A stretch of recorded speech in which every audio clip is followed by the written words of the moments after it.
Hello friends, welcome to Cook with Jiva. இன்னைக்கு சுண்டைக்காய் குழம்பு எப்படி செய்யலாம்னு பார்க்கலாம் வாங்க.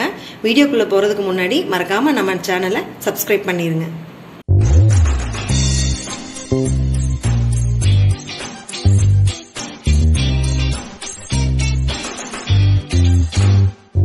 இப்ப கடாயில 4 ஸ்பூன் எண்ணெய் சேர்த்திருக்கேங்க. அதுல கொஞ்சமா கடுகு சேர்த்துக்கலாம். உளுந்தம் பருப்பு கொஞ்சமா சேர்த்துக்கலாங்க. இப்போ கடுகு உளுந்தம் பருப்பு நல்லா பொரிஞ்சிருச்சுங்க. 5 மிளகாய் சேர்த்துக்கலாம். கருவேப்பிலையும் பூண்டும் சேர்த்துக்கலாங்க. ஒரு 10 பல் பூண்டு ரெண்டா நறுக்கி வச்சிருக்கேன், அதையும் சேர்த்துக்கலாம்.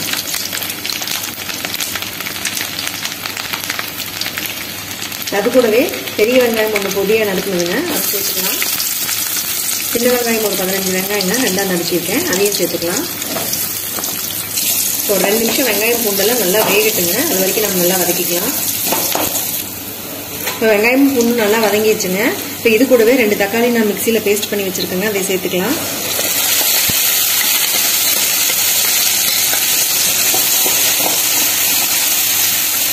இது நல்லா எண்ணெய் பிரிஞ்சு வர வரைக்கும் நல்லா வதக்கிக்கலாங்க. இப்போ தக்காளி நல்லா வெந்துருச்சுங்க, பாருங்கள் எண்ணெயெல்லாம் நல்லா பிரிஞ்சு வந்துருச்சு. இப்போ இது கூடவே ஒரு 50 கிராம் சுண்டைக்காய்ங்க நல்லா தட்டி க்ளீன் பண்ணி விதையெல்லாம் எடுத்துட்டுங்க கழுவி வச்சுருக்கேன். இப்போ அதை சேர்த்துக்கலாங்க.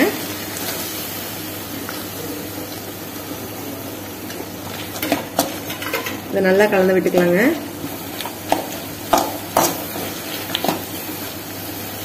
இப்போ இது கூடவே 1/4 ஸ்பூன் மஞ்சத்தூள் போட்டுக்கலாங்க. 1.5 ஸ்பூன் மல்லித்தூளுங்க, 1 ஸ்பூன் வரமிளகாய் தூளுங்க, இதை சேர்த்துக்கலாம். உப்பு தேவையான அளவு போட்டுக்கலாங்க. இது எல்லாத்தையும் நல்லா கலந்து விட்டுக்கலாம். இப்போ இந்த மசாலா வாசனை எல்லாம் போகணுங்க. சுண்டைக்காயும் நல்லா வேகணும், அதுக்கு ஒரு டம்ளர் தண்ணி ஊற்றி நல்லா நம்ம வேக வைக்கலாங்க.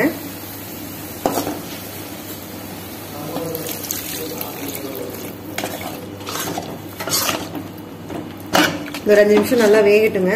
இப்போ இந்த சுண்டைக்காய் நல்லா வெந்துருச்சுங்க, எண்ணெயெல்லாம் பிரிஞ்சு வர ஆரம்பிக்குது. இந்த சமயத்தில் நம்ம ஒரு சின்ன நெல்லிக்காய் அளவு புளி சேர்த்துக்கலாங்க. தண்ணியில் கரைச்சி வச்சிருக்கேன், அந்த தண்ணியை சேர்த்துக்கலாங்க.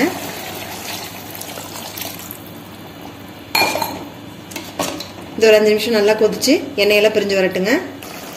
இப்போ சுண்டைக்காய் குழம்பு ரெடி ஆயிடுச்சுங்க. பச்சை வாசனையெல்லாம் போயிடுச்சு, குழம்பு ரெடி ஆயிடுச்சு. இப்போ கொஞ்சமாக மல்லித்தலை தூவி இறக்கிடலாங்க. அதாங்க ஸ்டவ் ஆஃப் பண்ணிடலாம். சுண்டைக்காய் குழம்பு ரெடி ஆயிடுச்சுங்க. இது உடம்புக்கு ரொம்ப நல்லதுங்க. இது வாரம் ஒரு முறை சேர்த்திக்கிறது ரொம்ப ரொம்ப நல்லதுங்க. வயிற்று புண்ணெல்லாம் இருந்தால் ஆறும்.